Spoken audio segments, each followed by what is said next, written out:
I am absolutely delighted to welcome you to the panel this evening, as Tash said, in celebration of the BBC National Short Story Award. And 2020 offered a fantastic shortlist, including stories by Sarah Hall, Ellie Williams and Jack Houston. So we're really lucky to be joined today by Judge Irenosen Okojie and shortlisted writers Jan Carson and Caleb Azuma. We were just joking before the event that writers are really not very good at showcasing their achievements. So this is where I get to do that bit for them. So Irenosen, I'll start with you. Irenosen's a British-Nigerian writer who has been a winner of the Betty Trask and the Kane Prizes. She's a short story writer, novelist, reviewer, competition judge, first writer in residence for Words of Colour, amongst many other things. And I love she's been described as liberatingly odd, seductive and fearless talent. And her latest book is the short story collection Nudibranch. Jan Carson is a Northern Ireland-based writer of novels and short stories, and the winner of the Harper's Bazaar Short Story Competition in 2016 and the EU Prize for Literature for Ireland in 2019. Every day in 2015, she wrote a short story on the back of a postcard and mailed it to a friend. It's brilliant. This became the flash fiction collection Postcard Stories, and she was the Irish Writers' Centre's first roaming writer in residence in 2018. And Caleb Azuma is a British Ghanaian writer and photographer whose debut novel Open Water sold in a very exciting 9-way auction and is published in February 2021. So that's really exciting, fantastic news. His writing has been published in Litro, and he was recently shortlisted for the Palm Photo Prize and won the People's Choice Prize as well. So we are in for a treat. Welcome, everybody. It would be almost impossible not to be aware of the context we're in. I'm especially sort of touching all the wood that the Zoom holds out for me as we think about the short story. But it occurred to me that the form itself is certainly no stranger to having the state of its health up for public debate. Of the short story, Stephen King said in 2007, its current condition is stable, but apt to deteriorate in the years ahead. And it's been cast variously as a victim of an anxious publishing industry, the potential beneficiary of new media technology, and a victorious frontrunner in the constant battle to attract the attention of what's perceived to be distracted and time-limited readers. The truth is, the short story has long functioned as a kind of examining room or a psychiatrist's couch, even an emotional balm of sorts. And still we talk of the short story's ongoing renaissance, which implies that at one stage or other, we've witnessed its death, or at least revived it from the brink of some kind of extinction. But confirming it seems very much alive and well, Di Spears, the editor of books at BBC Radio and long-standing judge of the National Short Story Award, says, "This shortlist reflects a generation of writers playing with form, range, and the freedom of short fiction." So perhaps I might start by asking the panel, what might you like to say to Stephen King's prediction of 2007? And how is the form holding up in 2020, this amazingly extraordinary year we find ourselves in? Well, I think, if I can kick off, I think it's a really exciting form. And I think that this shortlist absolutely reflects that. Every now and again, somebody says that the short form is a form that perhaps will struggle or will die. And I don't think that's the case, because we see increasingly more and more people are writing short stories. In fact, I think there are recent figures that there are more short story collections have been sold in the last few years. And even just going to bookshops like before all this happened, Waterstones and Foils, you know, I noticed that they were actually getting pride of place. They were more visible than you normally would see. So you would actually be able to access, you know, the different short story collections much easier. So I think that the short form is really exciting. I personally love the form. I credit it for saving my writing during a really anxious time. And I also think that there's something about the short form that's very conducive to the current climate. You know, people are really anxious, people don't know what the future holds, but they want to still keep writing. And the short form is the perfect form for that, because there's an end in sight. You know, you could write something, be done with it, and then move on to the next idea, write that idea, and then move on to the next idea. And before you know it, you have a collection. You know, so and this is literally what happened for me, you know, just sort of writing bits and pieces. So I love the form. I particularly love the freedom of the form. I think it allows you to experiment in a way that perhaps novels don't. And there's something about the momentum of writing a short story that's really exciting. So from my perspective, I think it's flourishing. And you have to remember, it's interesting that Stephen King made that comment, because America in particular, I think, has a real love for the short form. You know, they have yeah. X Well, the amount of heartland of journals. it, in a sense. Yeah, absolutely. They have X amount of journals and competitions, you know, so they really love the form. So I was a bit surprised by that comment from him. But I think it's flourishing. I think competitions like the BBC National Short Story Competition, thank goodness for them. Thank goodness for short story competitions that value this form, and, you know, draw an international audience to these incredible writers. So long live the short form, as far as I'm concerned. One prediction we're glad isn't coming true, it would seem. Jan, how do you feel? How's the short story flourishing for you? I think it's a very strange thing to be an Irish short story writer, because anywhere else in the world, people will say, oh, you've written short stories. When's the novel coming? When are you going to write something serious? And in Ireland, it's different. There's such a rich tradition of short story writing that short stories are actually seen as the pinnacle. You know, if you cannot conquer the short story form, then you're nobody. Which I kind of like the respect within which it's held here in Ireland. And, you know, quite often you get asked, why are there so many fantastic Irish short story writers? And I kind of think the answer is in the question, because there's so many fantastic Irish short story writers. We're surrounded by this kind of great cloud of witnesses who are constantly going, up your game, question the form, give us something new and inventive.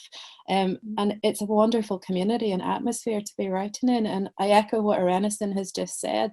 There is so much flexibility within the form of short stories. You know, you can be a traditional short story writer. You can be someone who's really reinventing the form and structure. I like to write in tiny microfiction pieces. And I also like to go big and write 11, 12,000 word pieces, and they're still short stories, which, what other genre can you be so playful with? I think it's a wonderful genre to work in. I wonder if that sort of rich tradition, is that a little frightening as well, that you're sort of stepping into those sort of very lauded waters, or is that sort of encourages you to sort of really chase those prizes? It's absolutely terrifying. The very first time that I read with Kevin Barry, I felt like I was opening for Jesus. Like, nobody was here to hear me. He's such a king of the form, but he's also a really generous person who is teaching and helping the rest of us to improve and inspiring us. So to be working in that community of writers who are both innovative and at the peak of their game, but also generous with their talent, I think for me that has been huge. So it's not an intimidating kind of community, it's a community that wants to seek the best for all the writers who are part of it. And Caleb, how about you?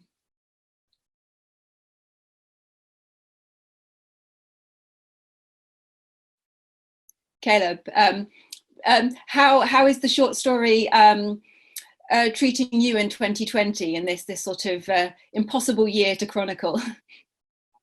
I think for me, the short story is really a place where it's a place where you can kind of like flourish in terms of taking a feeling and really distilling it down and communicating and expressing something like in the most succinct form. And in that way, there's a lot of room to play around with, like to echo both Jan and Irenosen. It's like, it's something that you can really play with the form and with the structure and how you're delivering it, whether that comes in quite like a short form, whether that comes in like a more poetic form, or in like a kind of more traditional form. But for me, the short story, my favorite book of the past year or so has been a collection of short stories. And it's just so interesting what you can do with it. These kind of like, these tiny moments, these like microcosms, which can be really reflective of like quite larger moments. And that's something that's really exciting to be working with. But I also feel quite new to the short story. I feel like the short story that was shortlisted was one of the first that I was like really proud of in a sense, and that I really felt like I got the rhythm of right. I think short stories do require this this quite specific rhythm in which you have to kind of just get right. Yeah, so I personally am really excited about the short story at the moment. And I think your writing is very rhythmic in itself as well. There's a sort of a momentum definitely pushing through there when you read this particular story. I wonder what it was that drew you to the short form. You say this is one of your or one of the first that you've written. It's a very spacious form. It requires a lot of discipline. It's a sort of an unwieldy beast, and yet at the same time, it allows you to focus on these very tiny moments, like you say. So what drew you in? What brought you there? I guess that ability to, for me, short stories are more akin to photography, and as a photographer, they work for me in this way. I think I said a few weeks ago to someone that it's like kind of trying to capture lightning on celluloid, like these really like short, sharp moments that are like, that at first glance are just a burst of electricity coming down to the ground, but when you look again, are just like lots and lots of different shards that are moving around. And I think that that's something that really attracts me to the short story. You have to be so disciplined to kind of hold all these threads together that you're trying to express. And yeah, there is this rhythm for me that has to start and has to continue and has to have this momentum, otherwise the story falls away. Absolutely. Jan, was it the same for you? Did you come to the story a little bit late, at the short story a little bit later in your writing life, or did that sort of desire to join in with the greats prompt you to it a little bit sooner? I came to writing quite late, full stop. So I was like well up into my late 20s before I started writing anything.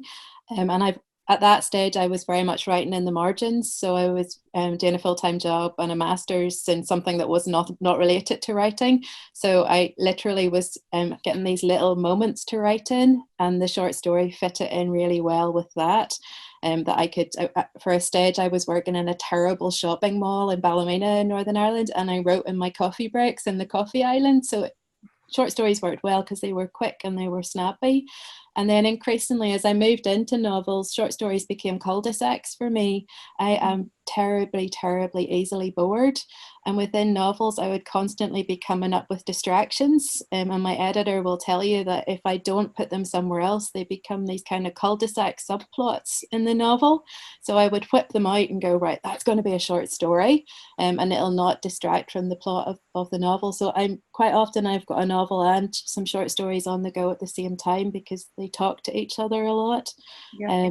Which is just, I think not everybody writes like that, but my brain compartmentalizes quite easily. So I guess that's how I write. That's a really interesting idea, that they sort of divert you away from the novel, but they're still their own very sort of robust and rich thing in themselves. There's some things that can't necessarily be explored in the long form. Yeah, I'm just going to grab this because it's sitting right beside me. I'm reading Agatha Christie's notebooks at the minute, and she had a brain like that as well. So she would be furiously plotting out Murder on the Nile, and about 3 pages in, there'll be a couple of lines about the body in the library, like a book she didn't work on for 5 years from then. So her mind was constantly working on different projects at the same time, which I can understand, but I know for some people that might be a bit dizzying. Irenosen, is that how it is for you? Did the short story draw you in first, or did you sort of stumble into it through the novel? Well, I guess I was the opposite. I wrote a novel first. The book that became my first novel, Butterfly Fish, I did a first draft of that, and then by the end of it, I was just really exhausted, and I just felt like I'd lost a bit of steam with it. You do the draft, and then you think, well, what needs to happen next? What needs to change? And I guess I wasn't really in the headspace to go back and attack it immediately. So it was suggested that you take some space away from it and then you can come back to it. But what did happen was I picked up a collection that I'd owned for 7 years, which I'd never read. It was Dennis Johnson's Jesus' Sons, and it absolutely blew my mind. It's still my favorite collection ever. It's still the best collection I've ever read. It just did something in terms of capturing the experiences of this drug addict that's on the fringes. And it's a series of interconnected stories about his life and his world, but it does it in a really non-judgmental way. And each story I felt was just so molten and compelling, each presenting a world really. And it was funny and it was profound as well. And I couldn't believe that the short form did that. I was always somebody that was fully invested in the novel. And I never thought that short fiction could capture your you know, a reader's imagination in that way. So, you know, I mean, it's a really slim collection, and I just like inhaled it basically.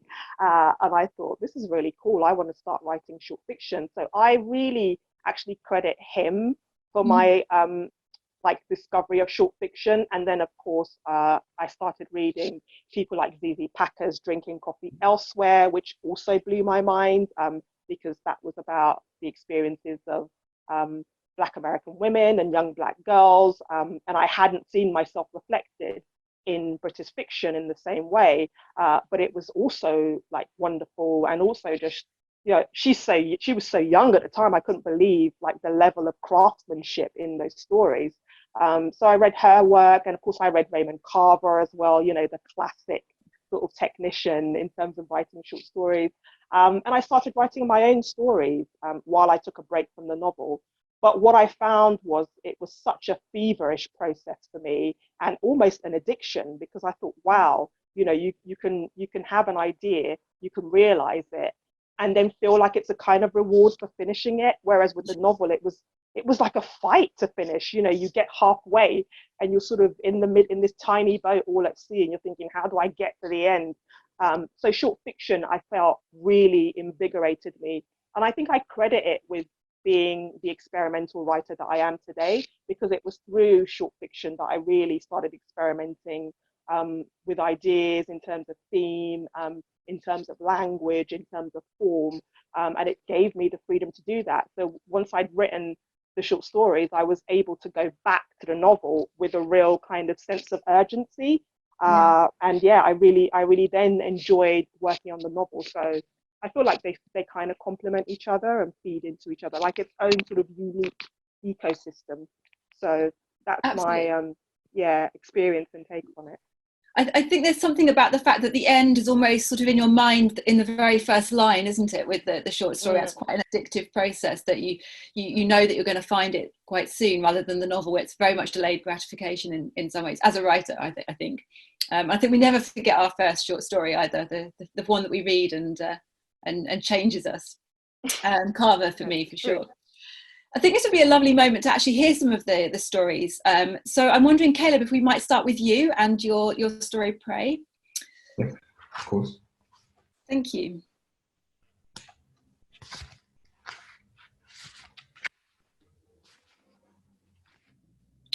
I wonder if you might also just give us a little sense of where this falls in the story for those of us who haven't dipped into it yet. This is kind of right in the middle of the story, in which the narrator is describing his brother, his older brother, who they're about a year and a bit between them, and they're orphans now. Their parents have recently passed, and so they only have each other. And so it's very much this kind of like short period where he's just explaining the relationship that they have. In the police and news reports, they will describe Christopher as though he never had a beginning, that he appeared whole and black and mean and threatening. To take someone's beginning is to render him null and void, to suggest his rhythm doesn't exist. But man, does Christopher have rhythm? He's stiff and slow and subtle with it, his walk like a dance, a glide, a waltz. He's only a year older than me, a year and some change, but older than me in some ways we can't describe. It's a grown man's rhythm, sensitive and understanding, stubborn and talented, complex, eternally complex. On the weekends, he transforms our living room into a makeshift studio, dragging his recording equipment into the space. People come in and out while Christopher sits listening to Nina and Billy and Ella, listening for phrases he can sample, that he can cut and stretch into something new, something he can loop and leave while people step up to the mic. We lounge and dance and whoop and laugh, smoking and drinking ourselves into a beautiful frenzy, carried by the music, carried by what comes towards us but cannot be explained. Christopher smokes until his eyes crack red, He likes wine too. He likes to slow down his pace, his racing heart. He likes to be on his own time. Sometimes this frenetic fervor becomes too much. Sometimes Christopher is disturbed, like the time someone bumped the record player while Miles's trumpet crooned. The needle scratched the record, the rhythm broke, a flash of something, a stony face, his eyes narrow, a strength in his legs, tense, taut arms, a bellowed question, who did that, who did that? Everyone talking him down from a ledge we're all standing on, some less securely than others. We're talking him down, knowing that we would want the same, knowing no one wants to fall, no one wants to be consumed. Sometimes I catch Christopher praying. It will be nighttime, midweek, and I'll stir from sleep. I'll hear him asking to be delivered from evil, to banish this anger, to protect us from what we can't see but know lurks in the air. Dull the sour paranoia on his tongue. Forgive him for reaching for the smoke. Forgive him for reaching for the bottle. Deliver him from evil. Asking how he got here. Asking if he's good. Asking if he's cursed. Asking for peace. Thank you. It's such a beautiful illustration of what you were just saying earlier about the sort of the shards of light and the kind of the multiple viewpoints almost you get of individual moments, that sort of fracture of them. And actually you completely anticipated and psychically imagined that, I think, the question I was going to ask you actually, because it only very recently occurred to me actually that the word photography literally means writing with light. And obviously you are a photographer, and we often think about the short story in terms of its sort of its snapshot-like qualities of life. V.S. Pritchett famously talks about it as being the moment glimpsed in passing. And I wondered, you've already sort of touched on it a little bit, but I wondered if you might just tell us a little something more about how, for you, what that connection might be between photography and what we see, and how a short story works.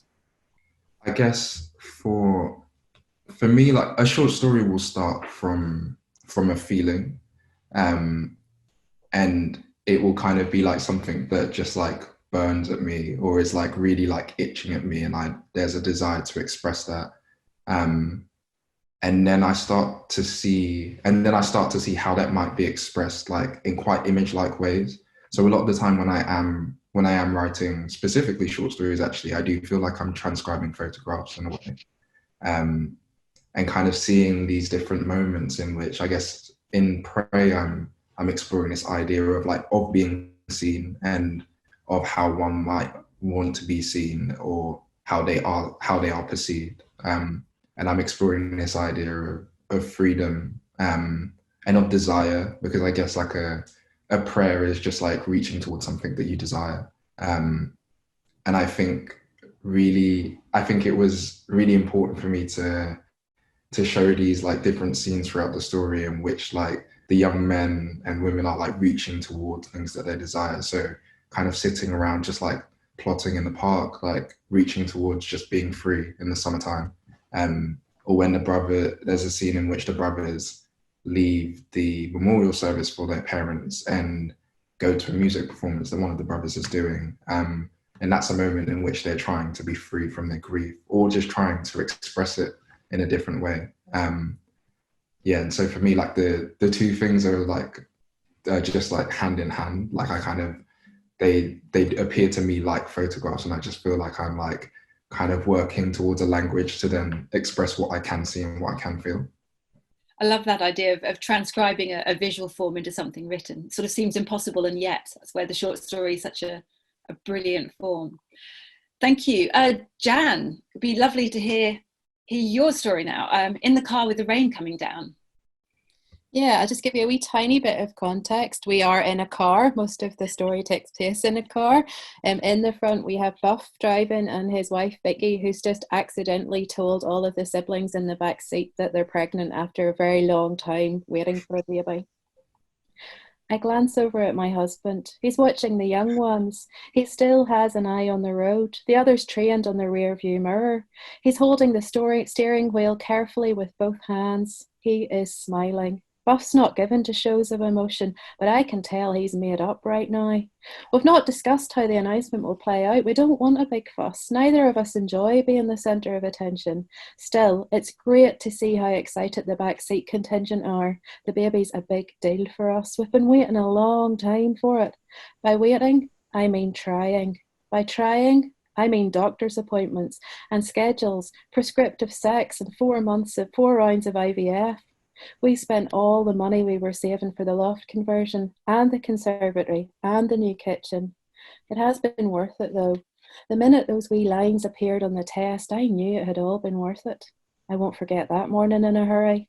Buff was waiting for me when I came out of the loo. I was still holding the stick. I'd it bundled up in a wad of toilet roll. I tried to tell him it was positive. I was crying so much I couldn't get the words out. Poor Buff. He wasn't sure whether they were good or bad tears. He'd seen me come out of the toilet bawling that many times before. He took the test out of my hand. It was covered in pee, but he didn't even bother with the toilet roll. He stared at it for ages, his big face all screwed up in concentration. Eventually, he looked up at me and said, 2 lines is good, right? I nodded. We're having a baby? I nodded. I probably should have said, we've a long way to go yet, love. Wait till we talk to the doctor. It might not work out. But I knew in the pit of my belly, this one was going to stick. Sometimes you just know a thing is inevitable. There's a heaviness to it. It was like that with me and Buff. The first time I saw him at the bus stop, I just knew that was me. Forever. Stuck with him. In a good way.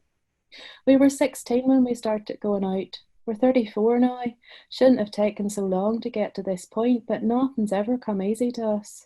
Well, nothing except getting together. That felt like falling. We couldn't have avoided each other even if we'd wanted to. I can't believe we're finally having a baby, Buff said, still holding the test in one hand. I wrapped my arms around him. He held me differently, sort of gentler, like he was scared of crushing the baby. I'm a good bit shorter than he is, so when I whispered, I can't believe it either, the sentiment was lost. All my words disappeared into his chest, while my ear, angled as it was towards his chin, caught everything he said. God, I can't wait to tell Mum and Dad. I wished I hadn't heard, for it stung to know that even during this, the most intimate of moments, his parents were still first and foremost in his thoughts. I let it go. I didn't want to ruin the moment. I understood where he was coming from. I've always understood. My parents aren't great either. Buff's the oldest, but he's never been their first or favourite. When he's in one of his moods, he'll say, they only had me to practice so they could get everything right with Brian. It's probably not true, but it feels like it is. Buff's the screw-up. Brian's the golden boy. For every shitstorm we've muddled through, my redundancy, Buff's diabetes, the bungalow subsiding, the baby stuff, Brian's enjoyed unmerited success. He's currently on his 6th promotion. If he keeps progressing at this rate, he'll be CEO before he's 40. He has a big house and a holiday home in Port Stewart, a full head of hair and a washboard stomach. He's even managed to bag the only woman in County Antrim who looks like a lingerie model and gets on like a minister's wife. In short, Brian's the kind of son William and Susan actually wanted. They're not bad people. They love Buff too, but it's a different kind of love. It's always angled downwards. With Brian, they're constantly looking up. Thank you. It's another example of that unique quality of the short story, to take a small moment and expand it into something that's completely life transforming and universally enormous. I was told once about the short story that it sort of all kind of hinges around a sense of yearning, and yearning being the driving force of the short story, yearning for something, someone, a new life, a baby. How important do you find that notion of yearning to be in your stories? Because this is very much a story that's a yearning. Everything we've seen there is very much geared around desire, isn't it? I think it's really interesting. For me, that comes back to what short stories are, and for me they're always about characters, and a good character always wants something, whether you call it yearning or desire or ambition. There's always that grasping for something beyond themselves. And I guess when I start to write, I always have to start with characters. If I try and begin with the plot, the believability just goes out the window. So for me, like I love that Caleb was talking about those little glimpses of moments. For me, it's glimpses of people. I'm a terribly nosy writer, and I spend a lot of time in coffee shops and public places watching people in a slightly scary way, probably. But I'm like the cul-de-sac behind the curtain. Yeah. I mean, like I live in a terrace street where you literally can peek between the Venetian blinds and watch people. It's particularly during lockdown. It was great to do that. But I'm looking for those little snapshots of people, and then I spend a lot of time carrying them in my head. I guess the metaphor I usually use is a kind of pregnancy. So I carry them for long enough until they feel like real people, and then I bring them to the story. So for me, it's Vicky who's the narrator in the story, Buff's wife, and she came to me. I was thinking a lot about the women that I grew up with in rural Northern Ireland, and how they're often in the background, but they're also often the ones who are holding the men up, and also the ones who have the real power in the community, but they don't often get acknowledged for it. And so I wanted to write about a woman like that who's in the background, but is really propping up her husband in a lot of ways. So yeah, a lot of being nosy, observing people, and trying to capture them in the fullness of who they are. Somebody said about this story, the women in it aren't very likable.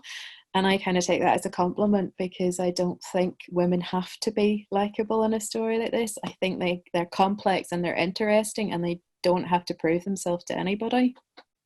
Yeah, that's the most interesting angle to pursue, isn't it? The how to get inside the head of someone we don't even quite like ourselves as the writer. Always a fascinating one.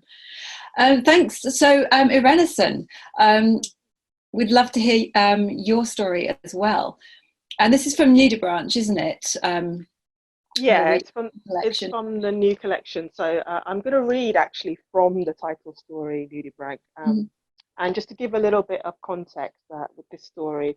So a goddess from the sea called Kiru arrives on an island of eunuchs in search of love. So this is an excerpt from the story. After the burning ceremony, she picks up Matthew, a scientist from a makeshift bar on the beach. Light of the huts cast a warm glow on their skin. The soft-bodied women pair off with men who are still high from their ritual. There is alcohol flowing, a social lubricant that makes any gathering less awkward. Kiru assesses these women clinically, knowing their flaws will rise to the surface of clear water before breaking through. She listens for it. Matthew is talkative, eager. They laugh, carrying their drinks to the back end of the beach, deep into the belly of trees and land that feels joyously remote. There is the occasional rare white orchid, and empty alcohol bottles contain formations of past nights. Music from a stage at the far end of the beach filters through. Gulping rum, they are joined by iguanas eating sap from pale trees that make them daze, and one-eyed water crickets from a tale man forgot to include in the Bible. I'm so happy I burned the clothes I arrived in. Matthew flicks a petal from his Hawaiian patterned shorts. Oh yes, it's liberating, as if a shackle's been broken. There is something in the air here. I feel like another version of myself, and the women, Jesus, we can do anything here. You are like Einstein, Kiru offers, pulling him closer, like his equation of general relativity mutating in the fabric of space and time. Yes, he says, a look of wonder in his eyes at her, the surroundings, the possibilities. He knocks back his drink. Matthew considers himself a eunuch because of his impotency. She tells him about the shape and girth of an invisible penis he will gain by the time the night is over. Do you know what betrayal tastes like? She asks. There is a burden to carrying salty alphabets on my tongue. Matthew blinks up at her, heady, tipsy, a little confused. 3 hours pass. Kiru becomes annoyed. She cannot imagine Matthew reaching for the sound of bones tumbling in water, succumbing to being realigned in the frothing white, stark against it, brightly lit, and carrying mouthfuls of seaweed with stories of their own to tell. She realizes that she cannot love him. His receding hairline elicits sympathy, not attraction. His snaggle-toothed, breathy revelations about science had begun to grate. He would yammer on endlessly until she strangled him on the shoreline. Catching him unaware, she sticks her fingers into his chest, melting flesh, the charred scent rising up to their nostrils as a pattern of smoke unwinds from his chest. Shaped like a small nudibranch, she reaches through bone, a blueprint at birth washed away by the pumping of blood. Her fingers reach further in, finding his misshapen heart. She runs a finger over the muscle, over the pumping rhythm she has already caught with the damp folds of her vagina. He is hypnotized by the gleam in her eyes, the baring of her teeth, the lightning blue lines of light running beneath her skin as though she is a circuit. Her fingers grab his heart, pulling it right out. A sucking sound ensues, followed by a vacuum. He makes an ah noise. It is surprise. It is relief. It is tender. A carrier pigeon hovers above, shedding a feather that tumbles into the vacuum in his chest, skimming the last conversation he had with an air stewardess once on an EasyJet flight about the weight of atoms. The feather tumbling in the dark will change color once it hits the bottom. The carrier pigeon will report this to the others in its flock. Kiru finds a quiet spot to eat his heart, beneath a tree oozing sap, enjoying the shelter under its drooping white palm-like leaves. She is ravenous. His heart tastes of cigarettes, red wine, tiny bits of aluminium, of small murmurs machines hadn't detected yet. She polishes it off in 4 bites, licking her fingers clean. Then she stands beneath the ghostly tree, holding her arms up to the light. She sheds her skin. Wow, more difficult, unlikable, likable women, powerful women. Fantastic. Something I personally love about the short story, I think, is its wonderfully muscular ability to inhabit different shapes and voices. And I think your writing is particularly at home across all these different realms: magic realism, myth, the urban setting, beyond. Do you find the stories choose you, or do you choose the stories, or is it like for Jan a character, or for Caleb a sort of a moment and an image, or is it just the what if question that gets the story from you? Yeah, I mean, it can be all of it, really. There's no just one specific way for each story. So sometimes it comes to me as just an image, and then I'm interested in creating the context for that image. I'm fascinated by that image. I'm intrigued by it, and what sort of world I can create around it. So, for example, with my first collection, Speak Gargantula, there's a story about a woman who finds a tiny man in her garden, takes him hostage, and begins to torture him. I think you know that story. I've heard you read that story. It's wonderful. Yeah. Yeah, and that story is all about loss, you know. But for me, it was really interesting to express a woman's anger, because I think very often as women, you know, we're not allowed to express rage, certainly not in the way men seem to be. So it was really great for me to explore loss, kind of coming at it from a completely sort of different and fresh angle. So that's what I'm really looking for when I'm writing my stories. I'm looking for ideas that excite me. I have to be excited about it in the first instance. You know, it has to feel urgent for me to really want to explore that character, or you know, explore that world.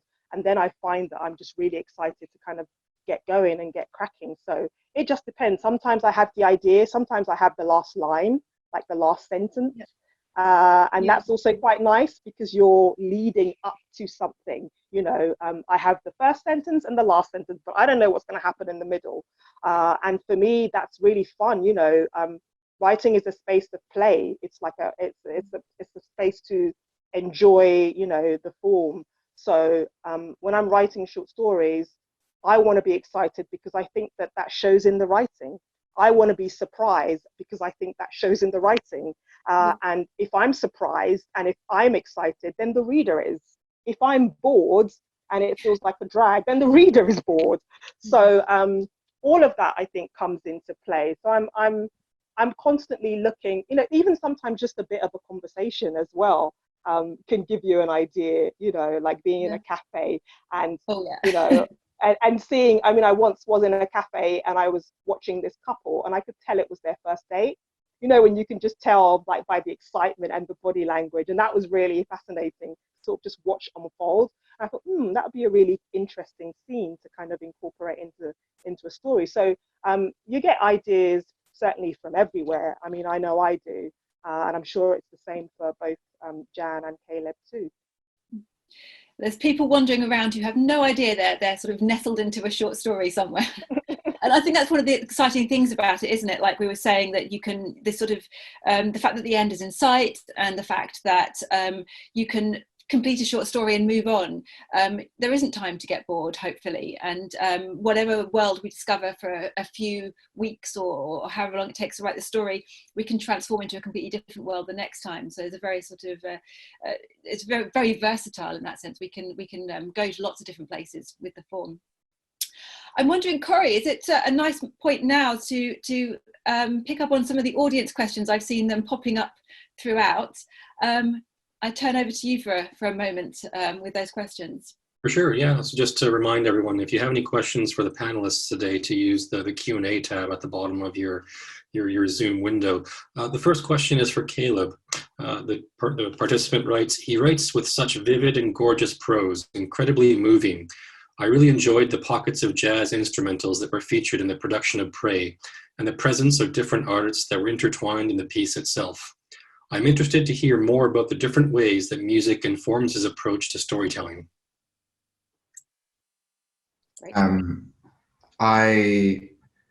Music is integral to my writing.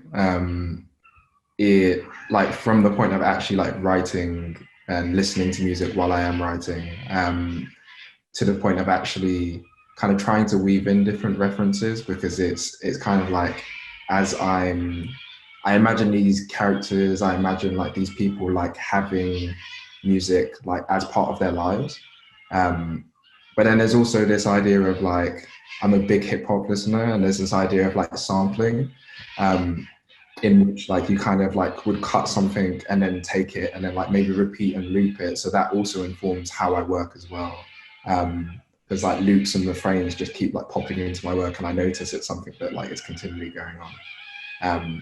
So yeah, that's like music to my work. It is just really important and it's integral. Excellent. The next question is, I guess, for each of the writers on the panel today.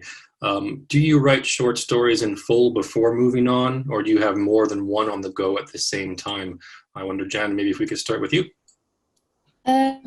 Usually I'll just be actively working on one, but I might be thinking on quite a few up here at the same time. So I'm able to compartmentalize my brain a wee bit like that to be thinking about the next thing. Well, I also, as I said before, I get really bored very easily. And to be honest, I'm a bit like Caleb as well. Like I'm a little bit terrified by the short story format, and really feel a lot more natural in novels.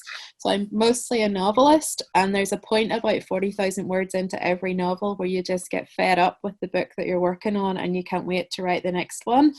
And then you start to write it, and you get usually about 2 weeks when you think, not only is this the best thing I've ever written, this is the best thing that has ever been written in the history of the world. And then you realize it's the same old shit as the last one. So I'm quite often either in that place of being like completely obsessed with what I'm on, or I'm being distracted by all the shiny stories that are out there waiting to be written. And Irenosen, if the same question for you, do you have multiple stories on the go at any one time, or do you focus on one before moving on?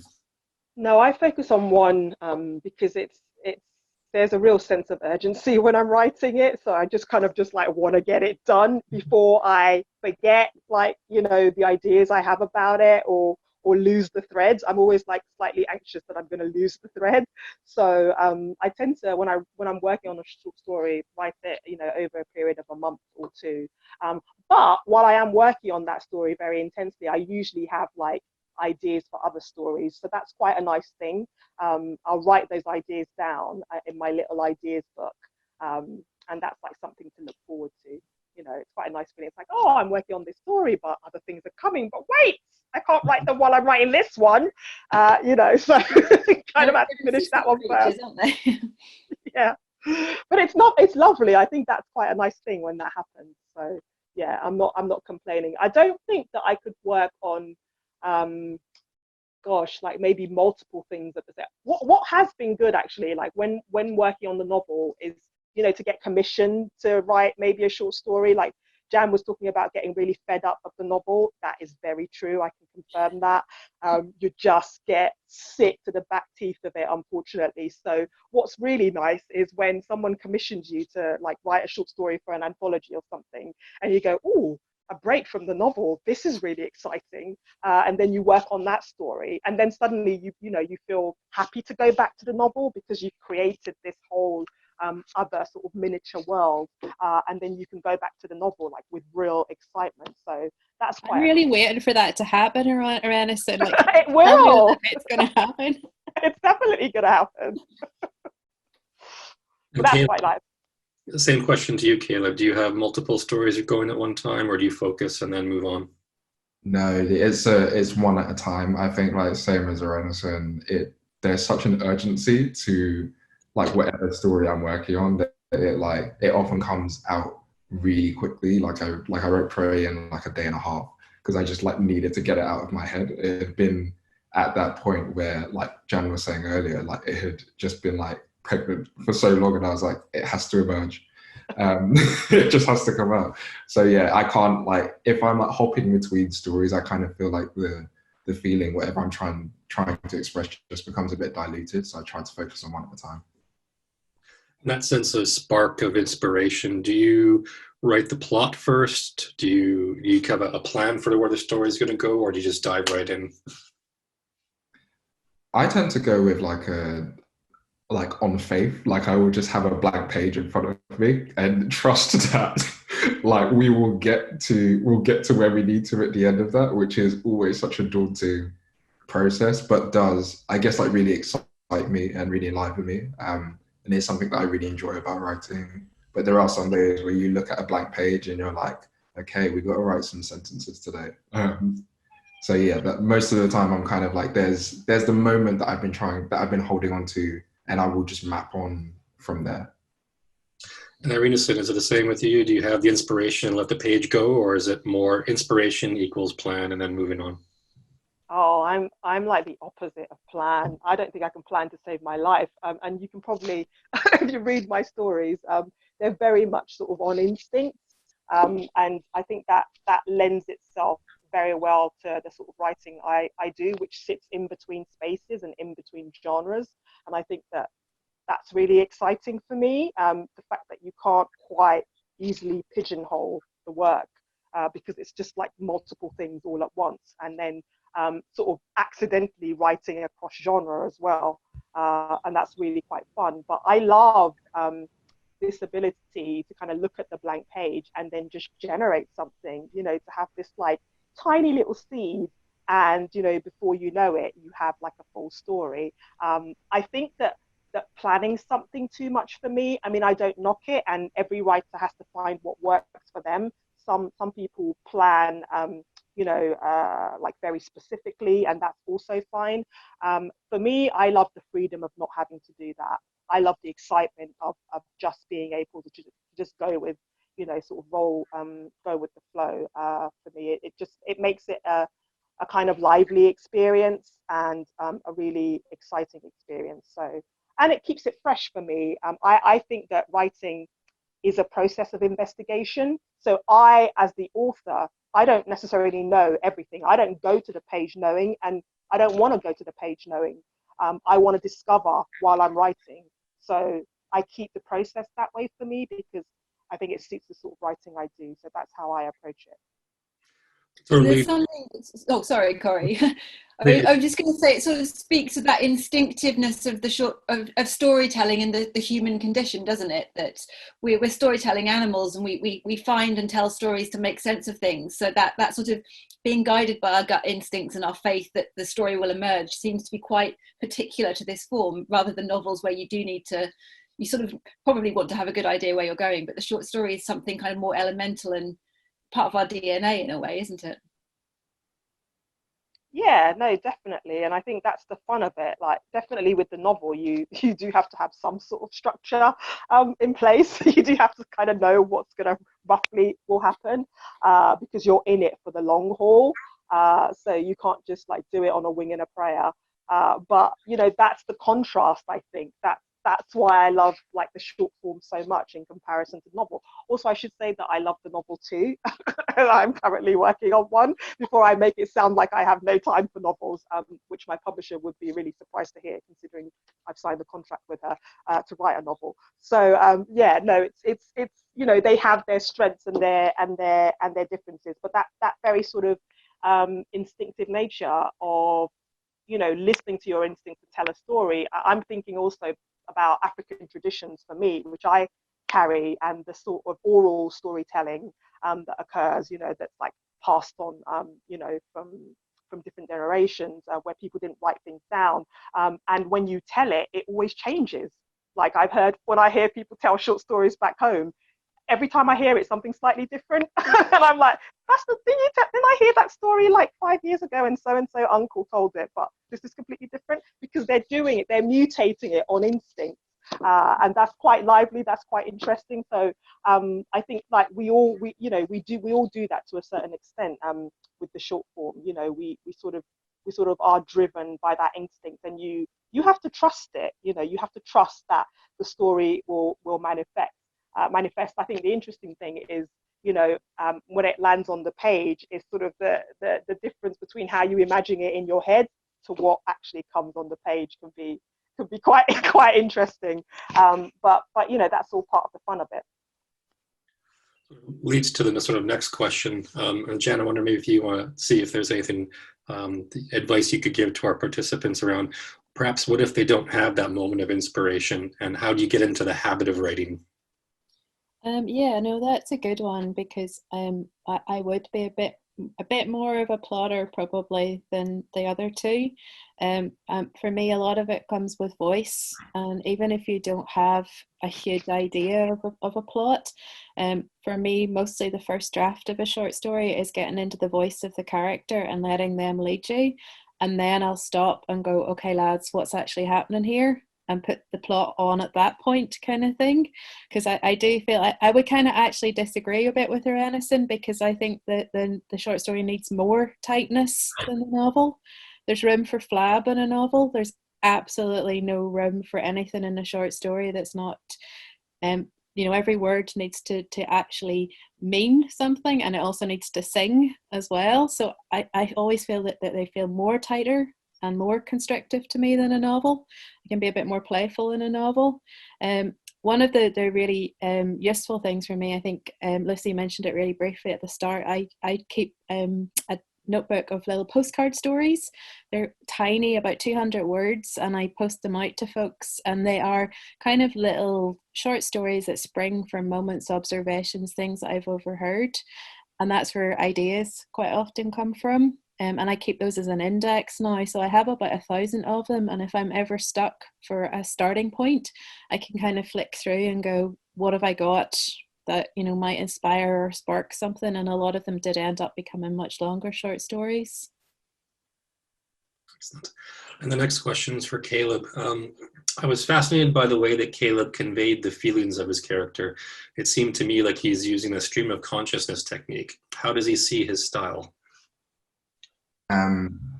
I think, to echo a couple of things that Irenosen said, this idea of like oral and traditional storytelling like hearing stories from like relatives and people like back home, in which like things just get more and more extravagant, or like kind of there are new bits that are added, and there's this spirit of improvisation that I really try to embody in a way that, like, a lot of the time, kind of relating to music, like I feel like my writing a lot of the time feels like jazz music. Like I am just I understand what I'm trying to express, and I guess like my thing is, like, when I come to the blank page, like how can I like bob and weave and kind of work around what it is that I am trying to express before I then get to the point, but also knowing that each word has to express whatever point or feeling that I am trying to put across. Excellent. And I'm aware of time, and I do know, Lucy, that we have to do a prize as well. I wonder if we could get all three writers' take on a final question. What advice would you give to my secondary students about how to approach the short story? Jan, would you want to start? I would say from behind, probably. How do you approach the short story? Look, it's a nonsense to give anybody any advice, because when I start with my students, I always begin with a quote from Flannery O'Connor, who talks about, coming to give somebody advice on how to write a short story is like bringing the animals from the zoo along and teaching you how to be a different animal each week. And whatever the giraffe tells you about how to be an animal, the hippo's going to come the next week and tell you something completely different. And they're all versions of how to be an animal, and they're all equally valid. I think for me, a lot of it is just about finding the confidence to use your own voice. And I really enjoy being in these sessions where people have completely different styles of short story writing, and they're all wonderful and they're beautiful and they say different things. And I couldn't write like Caleb writes, and I couldn't write like Irenosen writes, but you have to write the story that you can write. And it takes a long time for a writer to grow into the confidence of that and to stop comparing themselves to other people. So I guess if I was going to give one piece of advice, I would say don't compare yourself to anybody else. Just write the short story that you can write. Excellent. And Irenosen, what would your advice be for secondary school students who are approaching short stories?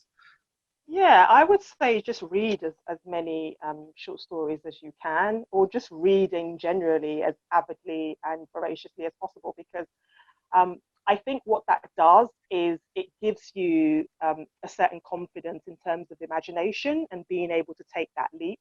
And that was certainly what happened for me. The first book I ever read, I think, was Fantastic Mr. Fox by Roald Dahl.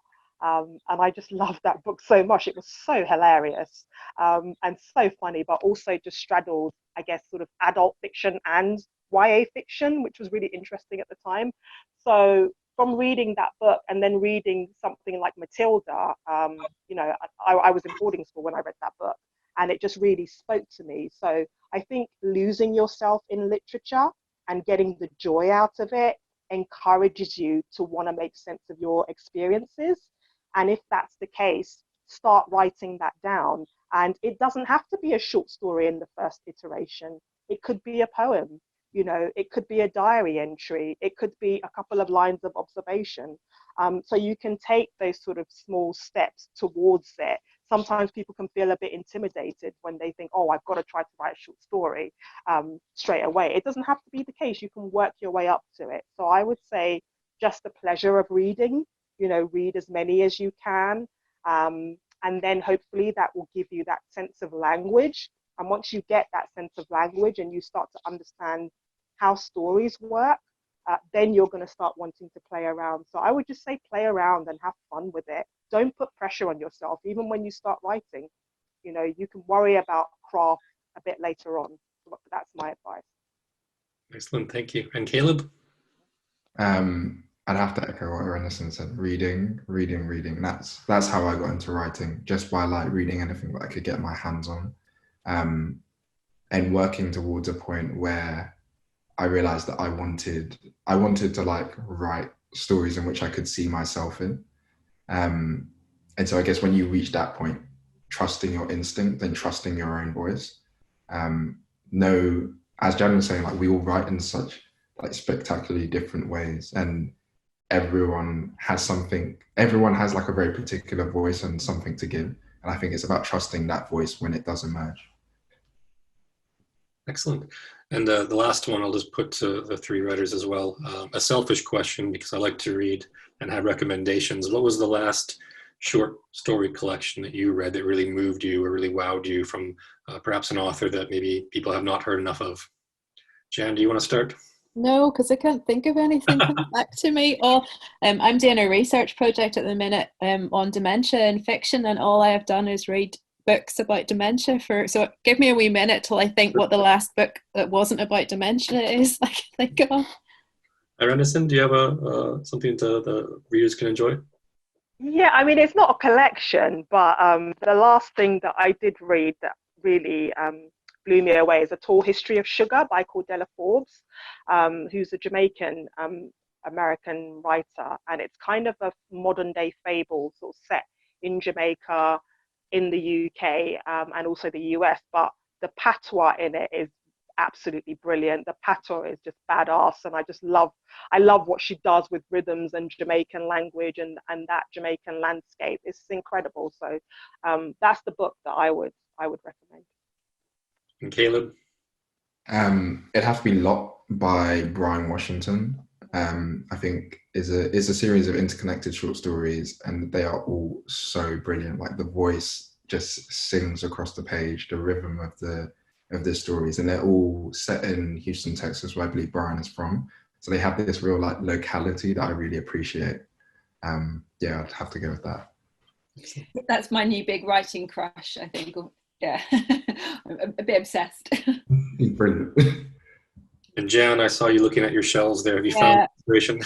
I'm doing a desperate look around my room because all I've got is all of my dementia books in front of me, which isn't helping. I guess, I mean, I'm going to be really honest, I haven't read a short story collection for about 6 months because I've been so focused on this, but a book that I am about to dive into, which I'm very excited about, is The Art of the Glimpse, which came out today, which is 100 years of Irish short stories. So if you are looking for an introduction to the Irish short story, there's 100 of them in the collection. It's a beast of a book, and it's very, very reasonably priced for the size that it is, but it'll give you a fantastic overview of the writers who've come out of Ireland in the last 100 years.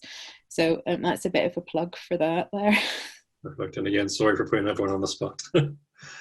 Lucy, over to you. Do you want to do the draw now for the prize? The all-important raffle draw, absolutely. So I turn over to the panelists to each pick a number from 1 to 161. So Irenosen, take it away. 160. And Jan? 49. Caleb? 23. 23. So Corey, do you reveal the lucky winners of the anthology?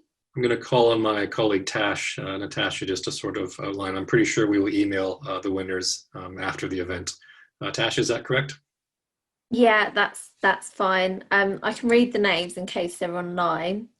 So we got S. Hewitt. So that was 23, wasn't it, Caleb? Yes.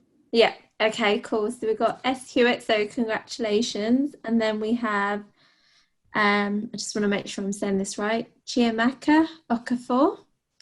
Congratulations. And Charlotte Sholton or Skolton. So I'm extremely sorry. When I pronounce people's names, I feel so bad because nobody can pronounce mine. So I wonder if it's something that comes back to me. But I will share the information. And for the anthology winners, congratulations. I will be in touch via email tomorrow. And Daunt's Books, thank you very much for donating these alongside the BBC.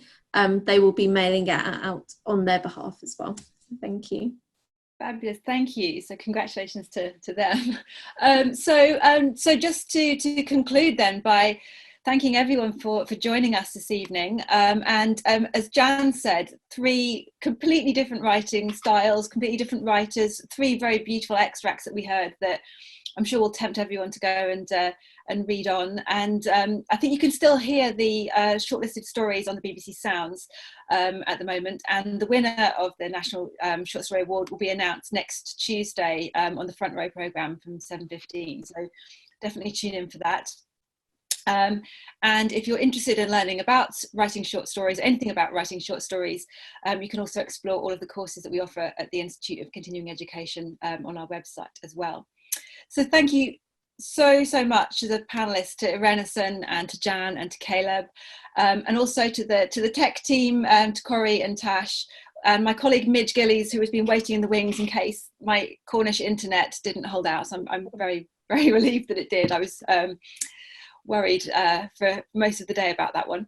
And particularly thank you to Corey, because it is your birthday. So we might say a big collective happy birthday to you, Corey, and have a wonderful evening celebrating that. And thank you everyone for those beautiful readings and for all of that wonderful advice and recommendations. We've all got new things to go away and read now, which is brilliant. So it's been an absolute pleasure.